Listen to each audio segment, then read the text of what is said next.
Well, earlier I spoke to the Culture Secretary, Oliver Dowden, and I began by asking him whether he thought the stolen Benin bronzes should be owned by Nigeria.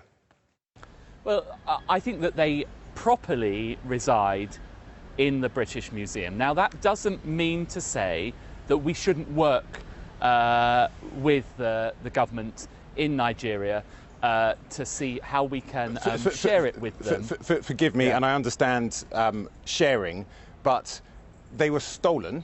Do you not think that they should be owned by the people that they were stolen from in the first place? Well, I think that the problem with this, and of course, if we go back to things that happened in the 19th century and judge them by our values of today, it's completely unacceptable. But my concern about this is, where do you actually draw the line with this? The collections of our great national institutions have been developed over many, many centuries, in many times in questionable circumstances. I think the question now is about what we do with these. I love the Benin bronzes. I've seen them many times throughout my life, and I think them being in the British Museum, which is a world repository of heritage, allows people to see it. But look, that doesn't stop us from sharing it. Okay, but ownership is key, right? Yeah. And the Nigerians say that when they get them back, they would almost certainly be happy to loan them back to you.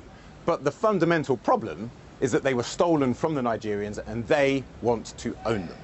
I completely accept that they were acquired at a time of rampant colonial expansion in Africa, in circumstances that I'm not in any way going to sort of defend or condemn with the values of the 21st century. I think, though, the more important question is how we ensure that the world can enjoy this marvellous heritage.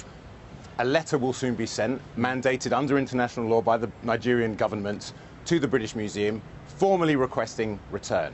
You and I know that that would also require laws, the Heritage Act and the British Museum Act, to be revoked or at least amended.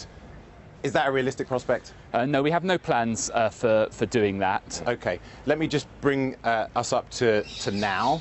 A lot of people say we are currently in a culture war.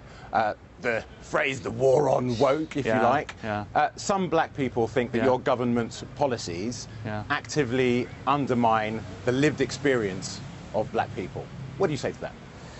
Well, if you mentioned the so-called culture wars, I would actually take issue with that. I don't want us to have any wars about this. I want us to have a sensible conversation. What I've said in respect of contested heritage is that we should retain and explain. It's interesting you say about the views of Black Britons. A recent survey said that 84% of Black Britons actually supported keeping contested heritage.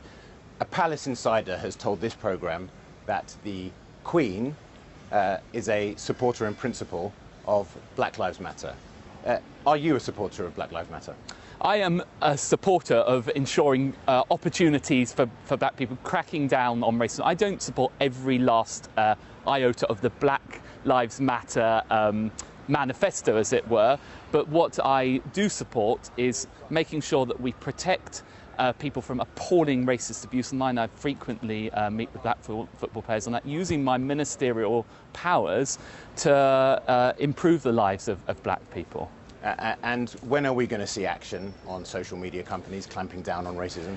Well, that legislation is now in front of Parliament, so Parliament is scrutinising it. It's essential that we address it. But I'm not just doing that. Just yesterday, I met with the number 2 for Google globally, talking about what they can do in relation to YouTube.